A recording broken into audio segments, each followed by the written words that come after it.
What's happening, folks? Back with another reaction, back with some more Japan, and we're returning to Obscure Alternatives, 1978. Thank you again to Philip for providing these early albums, as well as others who commented throughout Adolescent Sex, and as we moved on to this new album. And yes, the next tune is ellipsis Rhodesia, meaning ... Rhodesia. So, of course, I'm intrigued by the use of punctuation here. People use ellipsis for different reasons, but it, of course, can suggest a pause. It can put something similar to scare quotes. You know, when you use a word that you think doesn't actually fit the semantics in terms of the concept or the entity being described, you'll use quotes around it because you're indicating that you don't actually agree with or think the terminology is reflective in a direct, literal sense. It feels like sometimes they function, certainly like on social media these days, where if someone puts an ellipse at the end of a sentence, there's an implication that it's not so straightforward as the words themselves would suggest. Now here it's on the other end, but I do wonder the reasoning for that rendering of the title. In any case, Rhodesia, the name for what is now known as Zimbabwe when it was under British control, named for Cecil Rhodes, a mining magnate, an imperialist, a colonizer, I think a governor of South Africa, if I'm remembering correctly, like British South Africa. So yeah, someone who is very much a part of 19th and into the 20th century history of parts of Africa, and one who has been, let's say, reappraised in more recent decades for his impact in multiple respects. But yes, I wonder what will be at play here. Of course, knowing that there is a bit of a sneer and a sarcasm and a deliberately provocative character to their music and lyrics at this time, I wonder if it will approach the subject with that type of disposition. So let's see what I can pick up on a first listen. This is Japan. The tune is ... Rhodesia, and it's from their 1978 album Obscure Alternatives.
Marching in the parking lot, bleach your body, be proof to the facts, moving out in all directions, turn back, oh.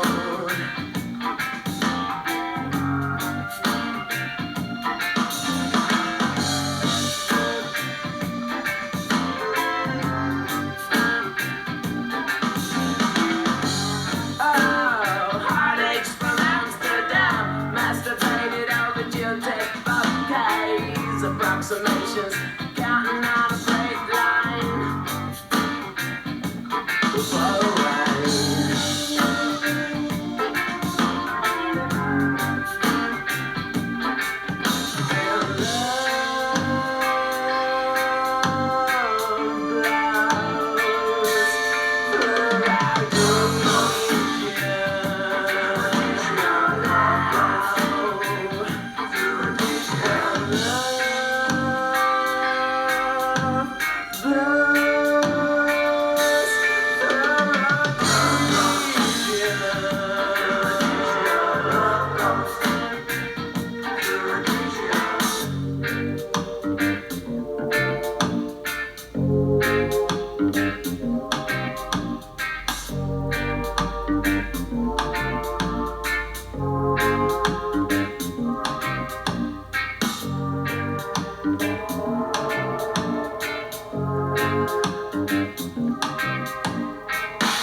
Well, that was fascinating. Japan does dub reggae with a bit of a dissonant sort of twist to it, which is to say, some of the keyboard work, which was very dynamic and again had a bit of a tension or dissonance to it. These like long held chords with like, I don't know, minor key. I'm not trained in a proper musical sense, but they sounded again a bit darker, a bit more wicked, but those keyboard lines were not typical to the keyboard work you might hear in dub, but the heavy bass emphasis, the spacious, echoic quality of the tune, the rhythm of the tune, the guitar, that all felt very dub reggae, though admittedly that like guitar flourish slash solo that came in the second half, that was almost a bit bluesy, like a bit blues rock.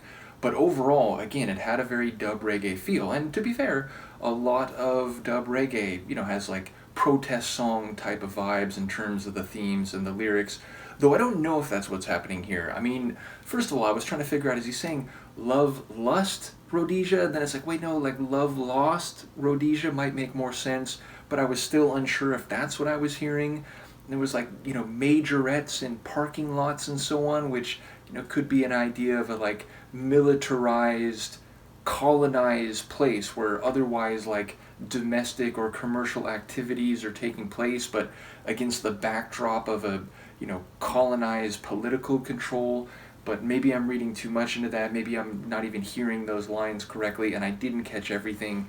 So lyrically, I don't quite know how it all comes together, but my best guess is it's speaking to the normalization, or the idea that, well, this is normal, when you have like military regiments like patrolling like commercial spaces and residential or domestic spaces because it's part of this larger geopolitical dynamic or something. But yeah, I don't know. And again, love lost, if I am hearing that correctly, suggests like cultural attitudes and so on. So I really don't know what's happening lyrically in the details, but I was trying my best to make sense of the little tidbits that I heard.